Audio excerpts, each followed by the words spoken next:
Class 7 chapter 3 heat पढ़ने जा रहे हैं।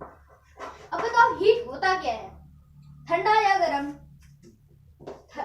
गरम मतलब वार्म या हॉट भी कह सकते हो, या ठंडा, है कि नहीं? यही तो हीट होता है कि नहीं है? ठंडा या गरम, ये होती है हीट, गर्मी। अब देखो तो ये ठंडा गरम है क्या? टेम्परेचर। क्या है? टेम्परेचर। जल्दी जल्दी चैप्टर कवर करते हैं, ये बहुत छोटा और आसान टॉपिक है, ठीक है? तो हीट क्या है? टेम्परेचर है ऑब्वियसली, ठीक है? तो अब टेम्परेचर एक बहुत इंपॉर्टेंट कीवर्ड है, इसको आप ध्यान में रख लेना। तो टेम्परेचर की डेफिनेशन क्या होगी फिर? तो टेम्परेचर की डेफिनेशन सिंपली होती है, टेम्परेचर मेजर होता है, टेम्परेचर सिंपली एक मेजर होता है कोल्डनेस या हॉटनेस का, ठीक है? Temperature is a measure of coldness और हॉटनेस, ठीक है? चौक खत्म हो गई है। चलिए अगला टॉपिक है हमारा, देखें तो क्या है अगला टॉपिक हमारा। अब देखो टेम्परेचर को नापने के लिए भी तो कुछ होगा। टेम्परेचर को हमने कह दिया टेम्परेचर है, ठीक है? हमने कहा टेम्परेचर है, लेकिन कैसे बताए? प्रूफ करने के लिए कह दिया तो, ठीक है? ठंडा गर्म तो हमें पता है, लेकिन टेम्परेचर बताएंगे कैसे कि गर्म है या ठंडा, ठीक है? तो टेम्परेचर नापने के लिए एक होता है डिवाइस जिसका नाम है थर्मोमीटर। थर्मोमीटर, अब थर्मोमीटर भी दो प्रकार के होते हैं, एक होता है क्लिनिकल और होता है लेबोरेटरी,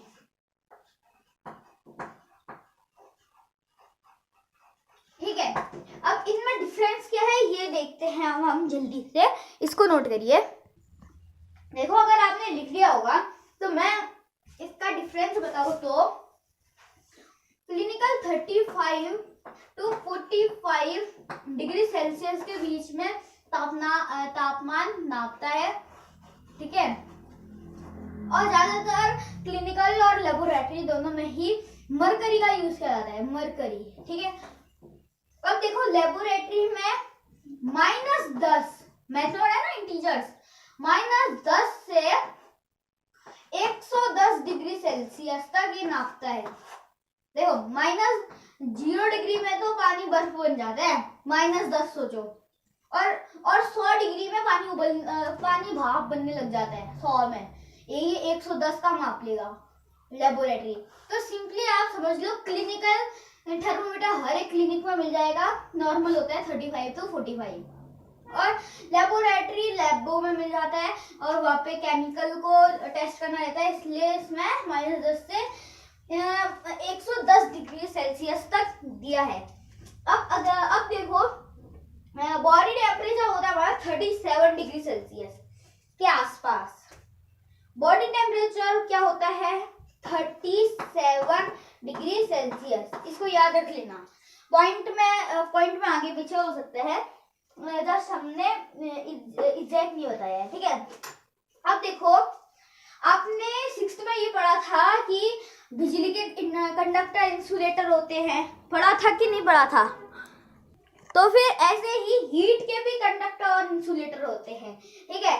जो हीट को पास आउट करने देते हैं उनको कंडक्टर कहा जाता है, और जो हीट को पास नहीं करने देते अपने से वो कंडक्टर होते हैं, उन्हें क्या बोला है? इंसुलेटर्स, ठीक है?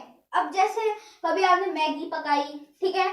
जो लोहा होता है उसका, यहाँ पे मैगी पकाई आपने, गर्म हो रहा है अभी, ठीक है? गर्म हो रहा है, दिख रहा है ना सबको? नहीं दिख रहा?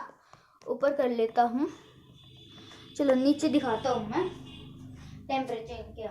आपने बनाई एक मैगी मस्त सी, ठीक है? बाउल में, यहाँ पे ये मैगी है, बहुत गर्म हो रही है, ठीक है? भाप उड़ने लग गई।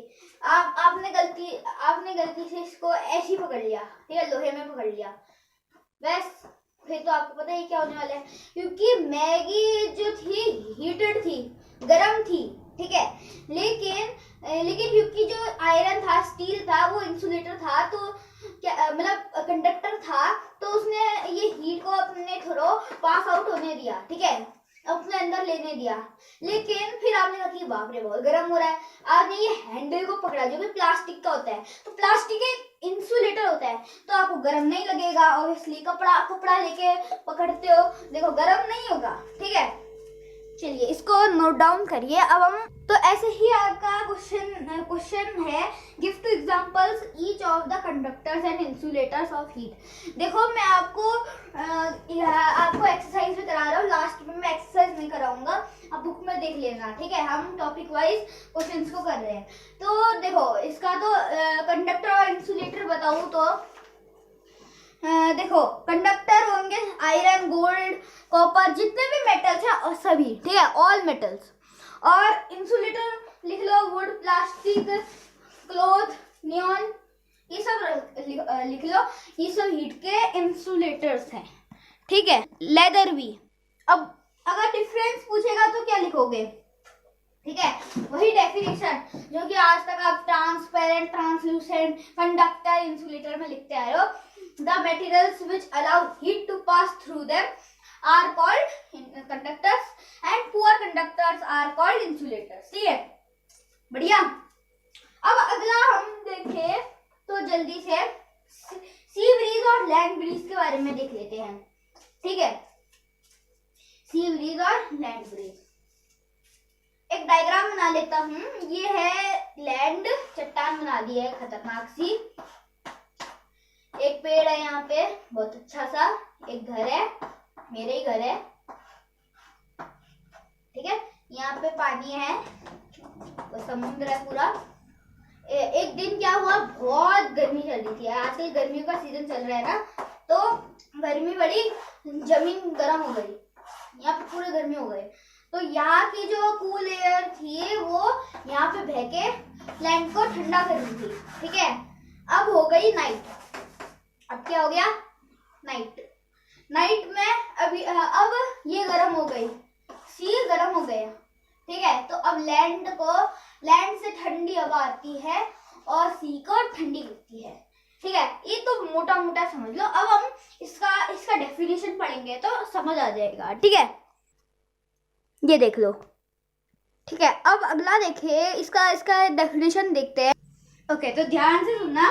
During the day the land gets heated, ठीक है, हीट हो जाते हैं फास्टर देन वाटर तो होगा ही नहीं दिन के टाइम पे, मैंने बताया।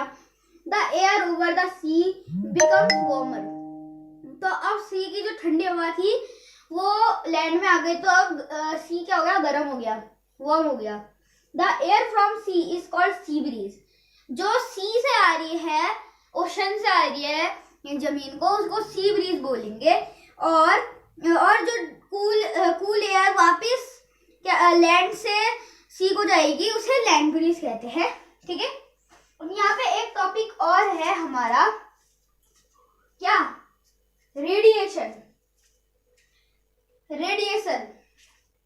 देखो ये जो गर्मी मिल रही थी ना हमें सूरज से, इसे ही रेडिएशन कहते हैं, ठीक है, इसे ही रेडिएशन कहते हैं। The heat comes to us by the sun is called radiation, okay?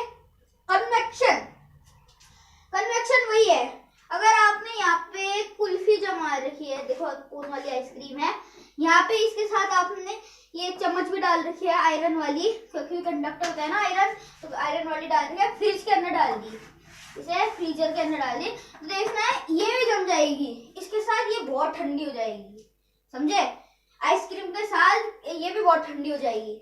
और अगर इसको आपने बाय चांस आइसक्रीम में नहीं बल्कि बड़े से जार में लग गया जहाँ पे उबलता हुआ पानी है, तो ये बहुत जल्दी गर्म हो जाएगा, ये हमने पढ़ा ना, तो यही कन्वेक्शन होता है, ठीक है।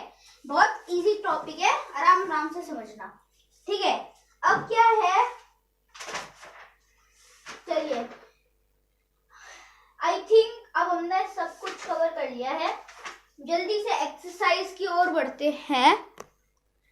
हाँ, एक चीज और है, वो एक्सरसाइज में बढ़ते हुए चलेंगे। सबसे पहले तो आप बुक की सारी रीडिंग कर देना, हम लोगों ने सब कुछ शॉर्ट में जल्दी पढ़ लिया है। चलिए पहला हमने पढ़ लिया है क्वेश्चन, ठीक है। डिफरेंसेस तो पढ़ लिए। सिमिलरिटीज ये है कि दोनों ही थर्मोमीटर हैं और उनके अंदर मरकरी है, ठीक है। Give two example of each conductor ये कर लिया। फिलअप्स आई होप आप कर लोगे। The hotness of a object is determined by, ये तो आसान है, थर्मोमीटर, ठीक है। देखो हमने सब कुछ वो पढ़ रखा है। Temperature is measured in degree Celsius. Boiling water can not be measured by, देखो क्लिनिकल से नहीं हो पाएगा क्योंकि बॉइलिंग वाटर 100 डिग्री सेल्सियस में होता है। क्लिनिकल तो 35 to 45 भी होता है, तो इसका क्लिनिकल होगा। No medium is required for transfer of heat by the process of convection, जो हमने अभी पढ़ा। कोल्ड, हाँ ये तो अभी पढ़ा हमने, ठीक है। कोल्ड स्टील स्पून वाला, ठीक है। तो ये कौन सा प्रोसेस